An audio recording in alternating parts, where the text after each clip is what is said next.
Bismillahirrahmanirrahim. Assalamu alaikum, dear students. Today my lecture is on log of the complex number. जैसा कि हम real numbers के log find करते हैं, इसी तरह हम complex number का भी log फाइंड करेंगे. Let z be a non-zero complex number if for a complex number w e की power w is equal to z, then w is called log of z या logarithm of z and it's written as log of z which is equal to w.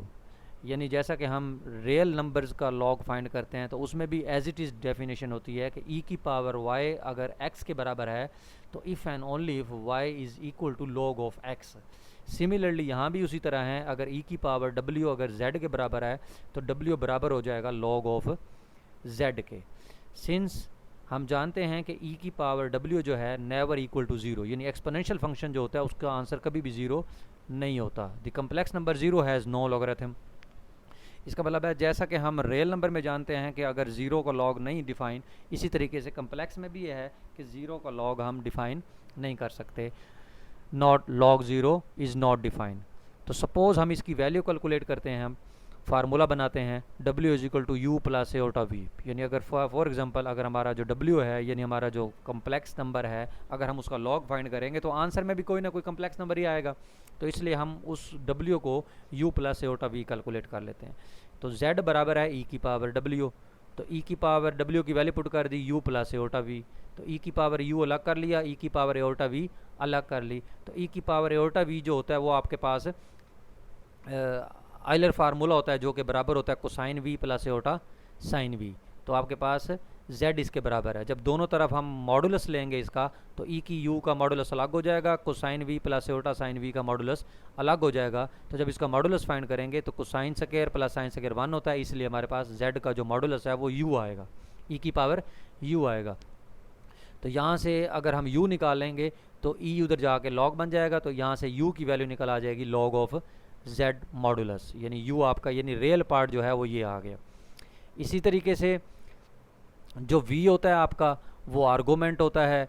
अगर मतलब अगर हम इसका इस complex number का यानी ये जो आपका z कम्प्लेक्स नंबर है, अगर मैं इसका आर्गूमेंट निकालूँ तो इसका इमेजिनरी पार्ट यानी e की पावर u साइन v और e की पावर u कोसाइन v, अगर इनको आपस में आप डिवाइड करें y ओवर x के फार्मूले से, यानी आर्गूमेंट जो निकालना है, तो उसमें sine v over cosine v आप ये टेन v हो जाएगा.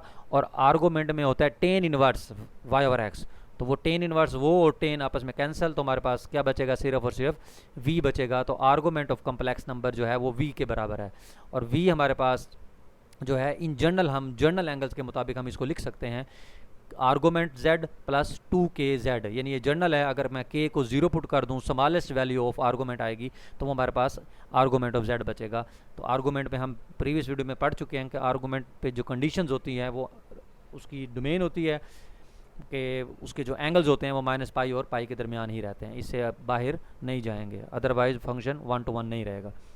तो log z हमारे पास w के बराबर था जो कि u प्लस एओटा v के बराबर है. u हमने कैलकुलेट किया ऊपर log z और v हमने कैलकुलेट किया argument of 2k pi aorta z. तो यहाँ अगर हम k को 0 पुट कर दें तो ये फार्मूला बन जाएगा. ये फार्मूला याद रखना है, किसी भी कम्प्लेक्स नंबर का जब log फाइंड करना है तो हमने दो चीज़ें फाइंड करनी है, एक उसका मॉडुलस फाइंड करना है, फिर उसका log लेना है, रियल पार्ट आ जाएगा, और फिर एक उसका हमने आर्गूमेंट फाइंड करना है और फिर उसके साथ एओटा यानी वो आपका इमेजिनरी पार्ट है. तो किसी भी कम्प्लेक्स नंबर का log इस फार्मूले के तहत हम कैलकुलेट करेंगे. तो क्योंकि यहाँ हमारे पास k था, वहाँ k था, उसके k अगर चेंज होता रहेगा तो हमारे पास डिफरेंट आंसर आते रहेंगे, डिफरेंट वैल्यूज़ आएंगी. तो अगर हर वैल्यू k की जो k के करस्पॉन्डिंग हर वैल्यू उसकी कैलकुलेट होगी, लॉग निकलेंगे, तो उनको हम ब्रांच ऑफ लॉगरिथम भी कहते हैं. यानी किसी भी कम्प्लेक्स नंबर की अगर लॉग आपने कैलकुलेट किया है तो उसका लॉग की ब्रांचेज हैं, यानी बहुत सारे k की डिफरेंट वैल्यूज़ आई हैं तो उसकी डिफरेंट वैल्यूज़ के करस्पॉन्डिंग डिफरेंट आपके पास लॉग आए हैं, तो इसलिए हम उनको ब्रांच भी कहते हैं, ब्रांच ऑफ लॉग. तो इन पर्टिकुलर अगर हम k को 0 पुट कर दें तो हमारे पास log z की वैल्यू जो बनेगी वो log z plus aorta argument of z calculate होगा. तो ये फार्मूला इन जनरल याद रखना है, इसको हम नेक्स्ट यूज़ करते हैं. जैसा कि एग्जांपल है नेक्स्ट, ये इस एग्जांपल में देखें वो कहते हैं ये फार्मूला उन्होंने लिख दिया कि इस फार्मूले के तहत हमने इसको सॉल्व करना है. अब जैसे log एओटा हमने फाइंड करना है तो एओटा का मतलब होता है 0 प्लस 1 एओटा. तो इसमें x आपका 0 है और y आपका 1 है.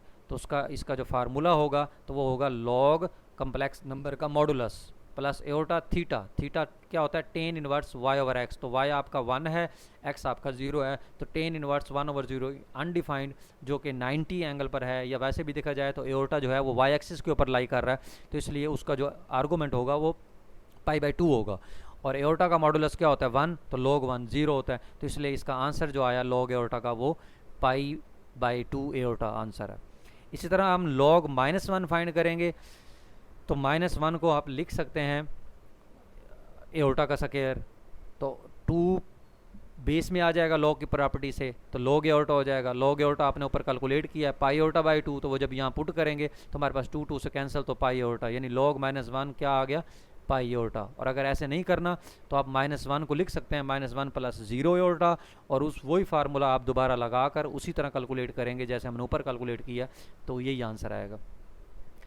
इसी तरीके से सी पार्ट है log ऑफ -1 + एओटा, जो कि बराबर होता है log of -1 + aorta complex number है, इसका जो मॉडुलस होगा वो होगा -1 का स्क्वायर 1 और 1 का स्क्वायर 1, 1 + 1 2 स्क्वायर रूट, और प्लस एओटा थीटा, थीटा आपके पास होगा tan inverse y over x, तो 1/-1, तो आपने ये देखना है कि 1/-1 यानी -1 + 1 किस क्वाड्रेंट के अंदर लाई कर रहा है, तो ये दूसरे क्वाड्रेंट के अंदर लाई कर रहा है। तो दूसरे क्वाड्रेंट के अंदर कैसे कैलकुलेट करते हैं, pi minus tan inverse y over x, तो ये जो ये वाला एंगल होता है ये फर्स्ट क्वाड्रेंट के अंदर हम देखते हैं, हम इस साइंस को इग्नोर कर देंगे, यानी टेन इनवर्स 1 जो होगा वो π/4 होगा। तो -1 + एओटा जो है वो जाहिर बात है दूसरे क्वाड्रेंट के अंदर है, तो पाई माइनस π/4 इसका आर्गूमेंट होगा, तो ये 3 π/4 इसका कैलकुलेट होगा।